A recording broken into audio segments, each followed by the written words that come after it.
Hello everyone and welcome to Where is Xur? I'm Ty Guy Travis and today we are going to be finding Xur and looking at his inventory as we do every week.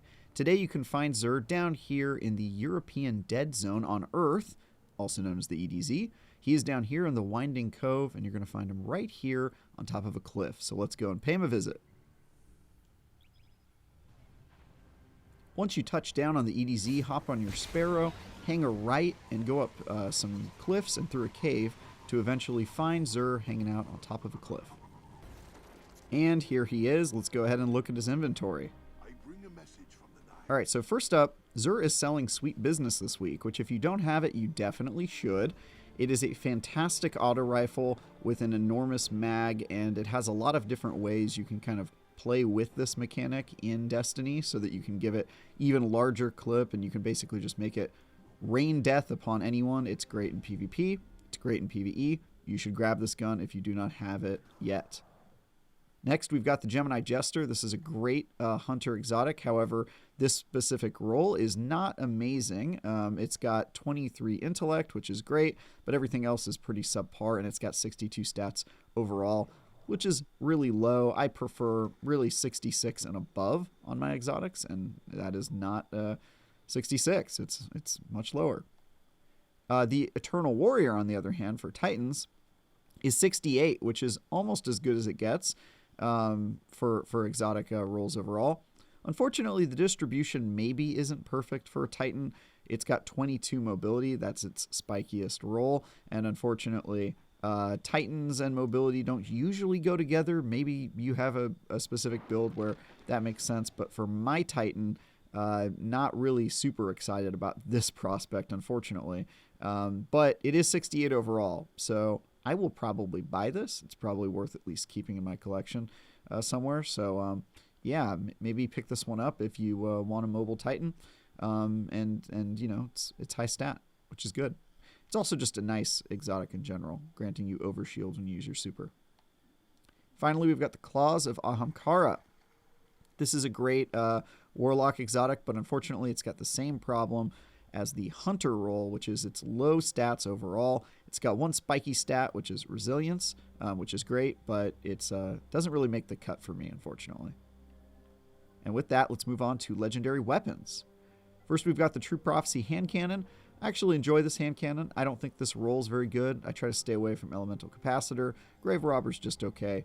I wouldn't buy this weapon, but keep a lookout for a better roll of it because it's a good hand cannon overall. Then we've got Grid Skipper. This is a great pulse rifle. Tunnel vision's good. Thresh, not my favorite perk on pulse rifles, so this one ends up just being okay. Ikelos SMG, great weapon. Not my favorite role, and we've definitely seen better rolls for this weapon in recent weeks. So if you've been watching this show at all, you probably already have a better one, and I think we can safely skip it. Truth Teller, I actually really love this weapon, and I like this role. Blinding grenades are probably the most important part of a grenade launcher, in my opinion. PvE, specifically, it can be very useful. And this is just a very reliable grenade launcher, and I don't really mind this roll. This one right here, Swashbuckler, where you get increased damage from melee kills. The melee kills part is maybe a little suspect because you typically want to stay a little farther away from enemies when you're shooting with a grenade launcher.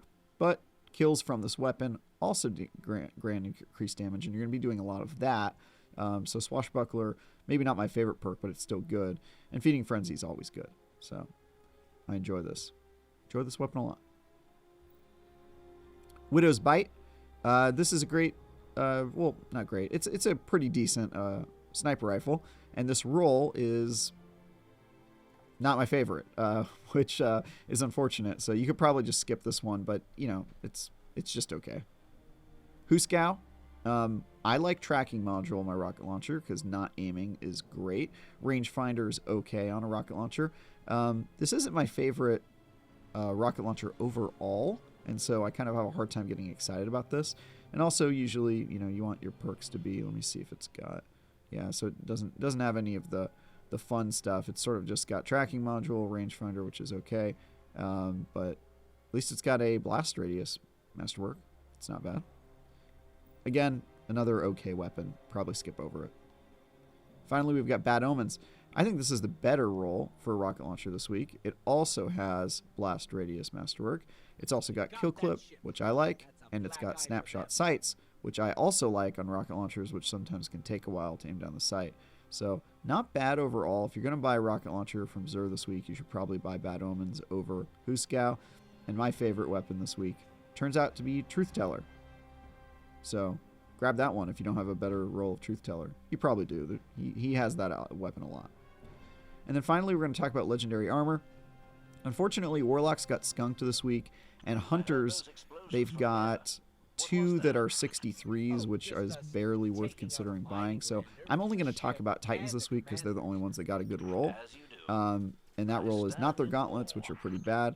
It is not their chest piece, which is pretty bad, and it's not their boots, all of which are 62 or below. You probably should buy those, same as the Hunter and Warlock armor this week. I would just stay away from it. It's not very good. However, they did get a 65 helmet, which is great. And more importantly, the spikiness on this helmet is very good. 26 resilience, 23 strength. Those are both incredibly important stats to Titans. I probably will pick this up and maybe test it out on my solar build for my Titan, where resilience is very important. Buy this helmet. Unless you've really been keeping up with your gear and have a better roll, this is pretty hard to beat. So that's that. And that's Xur this week, guys. Hope this has been useful to you. I hope you're getting excited for Lightfall after the trailer at the Game Awards last night. I know I am. And for everything related to Destiny or Xur, stick with IGN.